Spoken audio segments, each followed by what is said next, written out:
they were left with pollution, destruction, and so on sufferings. Nobody's taking responsibility. Nothing significant is happening. And we do not want our people to just die one by one.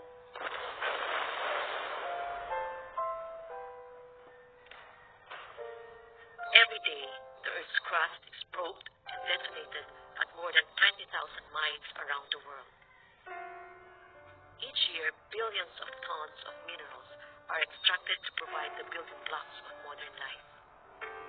Mining companies promise to reduce poverty and create employment and wealth. Riches enough for all, but at what price?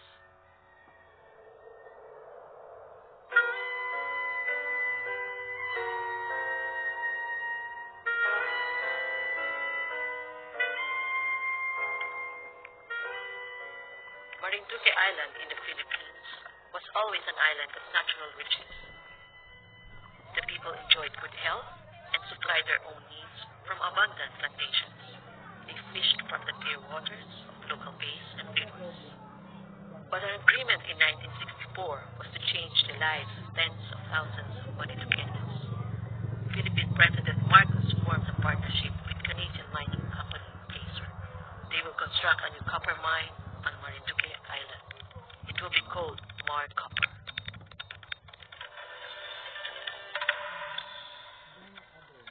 The Marcopper mine, when it commences operations at the Tapian pit, brings with it much more than the promised jobs and infrastructure. The very first time that Marcopper done its mine diggings, November 2, 1975. The water is brown, black brown. Sometimes it's black, the water is black. Sometimes the water is, we call it purple. And they never thought that this will go away. The mine generates enough waste to fill trucks parked bumper to bumper, wrapping around the earth 3 times. Despite vigorous protests, Marcopper pumps waste into Calancan Bay at surface level, a practice that is illegal in the operator Placer Dome's home country of Canada. Over 16 years, a new landmass forms. It stretches 7 kilometers out into the bay, now covering over 80 square kilometers of seabed. The toxic waste is smothering corals and seagrasses, and it is still spreading. The depletion of the Tapian pit in 1991 marks the end of the waste dumping, but it's no cause for celebration. Its legacy is becoming evident. Fisherman Wilson Manuba suffers from severe arsenic poisoning. It has led to the amputation of his leg. Kung hindi po siguro tinapunan ng ganyan yan, hindi kami magiging. Dahil po talaga nung kinapit na po ako ng sakit na gano'n, tamak na po talaga, hindi na po ako ba. Ang inatol po nga nila, ako tuloy. Hindi na makapaghanap po ay halos. Natapang na po nga ako pasalungan dyan sa dagat, papuntang dagat. Dahil, kung hindi po naman silang nagpatakbo ng training, hindi po naman mangyari sa amin dito. So, saka po marami pati naman ang nagkakasakit talaga rito ng sa balat, mga sugat-sugat. We lost our means of livelihood and income. The fish catch in our village go down. My father used to catch so many fish, sometimes 100 kilos of fish.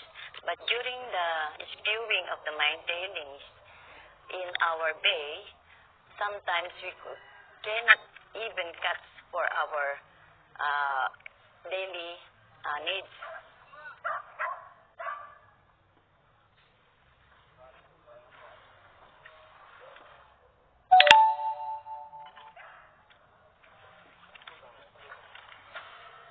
Undisturbed rock poses little threat to life. However, once it is ground up and exposed to the elements in the mining process, it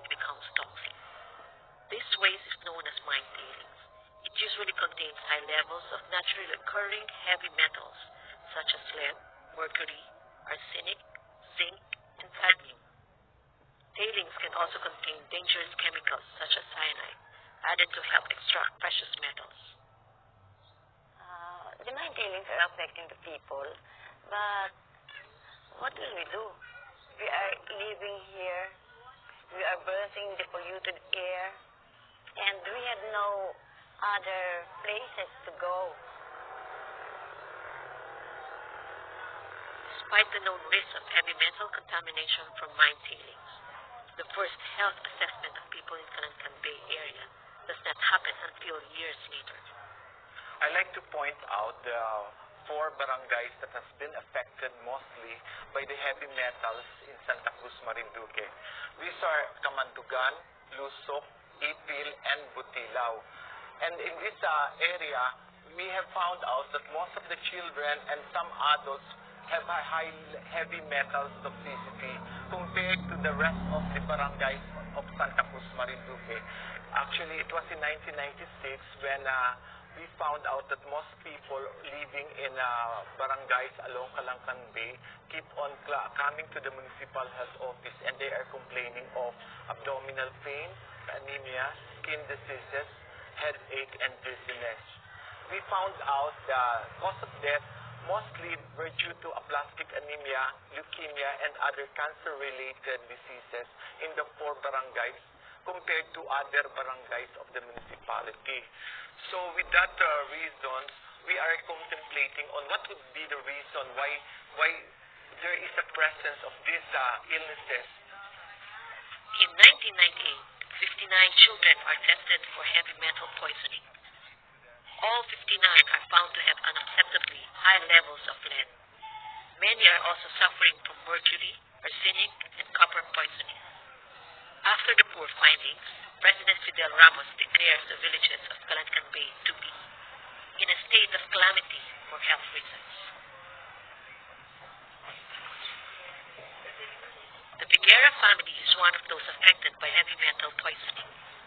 Their daughter Janice was one of the 73 children taken to the Philippine General Hospital in Manila to undergo complete blood transfusions. When she was in grade 2, I still can remember that the whole day she is lying on the floor, crying, vomiting, and complaining of headache. After detoxification, the children were advised not to return to Marinduque. That was no more possible than for the children still on the island to leave. Not writing your name. Here's the letter. As the years goes on, the intelligence of the pupil goes down.